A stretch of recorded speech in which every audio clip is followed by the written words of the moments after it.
Welcome back to Booze Briefs for another episode. I'm Matt. I'm Derek. Check out our shirts. Fancy! Yeah, got the brand out there. Thanks to the support of my parents.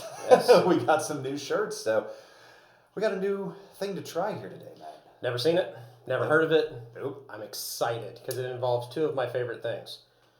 Pig and brown liquor. Can't go wrong. Now, I don't think there's any pork in this, but they don't tell you what the mash bill is. Like, it's 56% corn, 36% rye, 8% pig. I'd be okay. Yeah, so I was in the ABC store yesterday looking for Old Forester 1910, which still is not in Raleigh anywhere that I've seen. And another guy was looking for the 1910. He started talking to the guy who was stocking shelves, and I was like, this guy asks for the bourbons that I like a lot, and he had a bottle of this in his hand. So I said, what's up with that?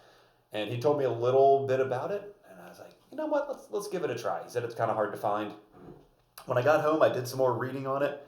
It had an 8-year age statement before. This one doesn't. So I don't know how old it is. I don't know the mash bill. I don't know where it came from. What do you know? It's in a bottle. No, so what I do know about it, it is a guy by the name of Kerry Bringle who has a barbecue place in Nashville. And this is, he gets barrels from a place that he can't say. A lot of people think it's Dickel that's That makes sense. making these. Allegedly, the mash bill is 84% corn, 8% rye, 8% malted barley. They put it in new charred oak. It's 45% ABV. And then what's unique about this one is it gets filtered before bottling through hickory charcoal that he burned in the same smoker where he cooks whole hogs. It's such a good thing. Yeah. Such a good thing. I've read some things about it. They say some people have said it's really smoky, but not in a peaty way. And then other people have said it's not so much. And I haven't opened this yet. I just took the plastic off before we started here. So It's like bourbon Christmas. you want to see how this is, Matt? I mean, yeah. Okay. Twist my arm. All right. Like, don't open it and spill the stuff everywhere. That would really suck. Okay, I'm not a fan of this little cheap plastic nub cork thing. It's not the best presentation. But I don't care that much if what's inside the bottle is good. I like that sound. I'm excited. You got to taste it first. Well, I mean, you can't let the drops go to waste. All right, let's see what's going on here. Interesting. I don't get smoke. I don't either. I don't get a whole lot. Mm-mm. I gotta shove my nose down in there. Like, it's almost like floral. Yeah. I mean, Ish. There's no wrong answer. Oh, there are wrong answers. We've discussed that. There are wrong answers. Like ordering Pepsi. Don't do that. It smells a lot like a cheesy gordita crunch. No, that's just your burp.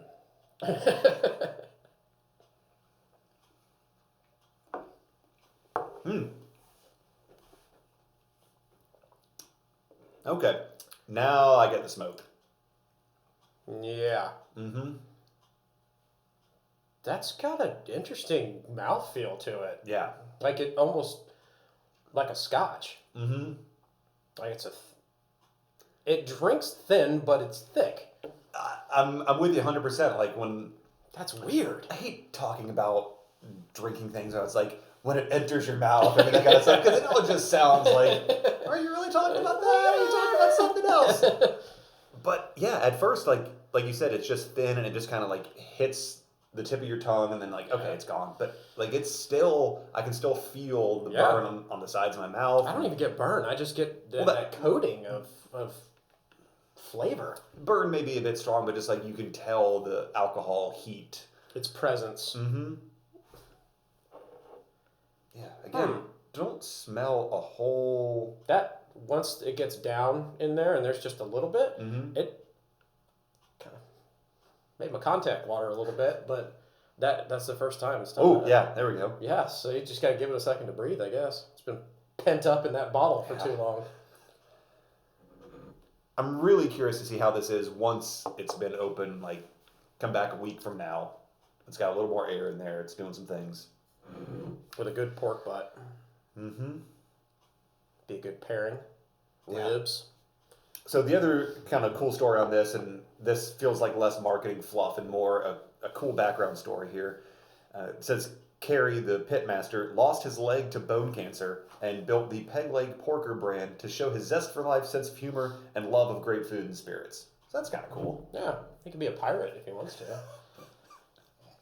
I guess. Seems a little insensitive, Matt. I thought the pig would have had 3 legs. Oh, it does. Yeah. Oh, okay. The one in the back. Oh, Also it does. Oh, okay. Apparently I can't see. I like that. It's good stuff. So, how much was it? This was $43.99. Okay. Mm-hmm. It's hard for me to judge this one right now because I feel like it might significantly improve in a week or two. I think it's interesting right now. Yeah. I think it's good right now. But right now, I wouldn't rush out to get another bottle of this. Probably not. Like we talked about the Eagle Rare last episode. Yeah. $35. I'm going to get another bottle of that. Like Yes. every time. If that runs out, let's get a new one. Yeah. So far, I'd give this, in that $40 to $45 bourbon class. And this is a Tennessee straight bourbon whiskey. Ooh, we talked about that on another episode with Kentucky. Yeah, so I don't know what the criteria is for Tennessee straight bourbon whiskey. I imagine it's pretty much the same. It's just got to be bottled and distilled in Tennessee. Yeah. I think that's the way that flows. That would make sense. But so in that $40 to $45 bourbon category, I'm going to go lower to like 83, 85 kind of range. Yeah. I was going to give it a 85 and a pat on the back, and maybe it'll be better next time. Yeah, but... And I feel like 85 is really that cutoff of I'd like to buy it again. True. So... Jury's still out. Absolutely. We'll see where this goes. Yeah, it's different. It's like when you go to somebody else's house and they're cooking something and you don't want to insult their food, so you just say it's different or it's interesting or this isn't the kind of thing I usually make. I ate before I came. I usually make good food. All right. Well, that's why you try them, right? Yeah. Hadn't seen it, hadn't tried it, buy it. Why not? What's the worst that's going to happen? You got something your friends can drink when they come over. Hey, you guys want to hear something with a cool story? Have a glass. Tell you what, have another glass with you. Exactly. I'll be over here drinking Eagle Rare and something different. Perfect. Yeah, so you're giving that 85 and a pat on the back? And a hearty thumbs up. I don't know. I neither like it nor dislike it. Mm-hmm. It seems like a filler bourbon to me. Like it's there. And, I'm not saying that the packaging makes a difference. Don't judge a book by its cover, all that stuff. But things like this cheap plastic foil sort of thing at the top, the cheap plastic cork, the bottle that feels like it's leftover bottles from dessert wine or somebody's balsamic vinegar. Yeah. It just didn't instill a lot of confidence in me, and I would have walked right past it every single time if it weren't for that conversation I had with somebody. So, like with wine, if I'm saying this is a really heavy bottle in its weight class, like, okay, you're investing this in the packaging. Right. I would hope that you're doing the same in what goes into that package. And this, I was hoping maybe this was their way of saving some money, so it's a good value bourbon, but at $43, man. Yeah, this. And you said you talked to the guy in the liquor store. As weird as it is, have those conversations with people in the liquor store. You learn some really cool stuff, and you learn some products that you'd never buy before. The guys that work at the liquor stores, that's what they do. They have people come in and talk to them and give suggestions all the time. Ask them, say, I like this.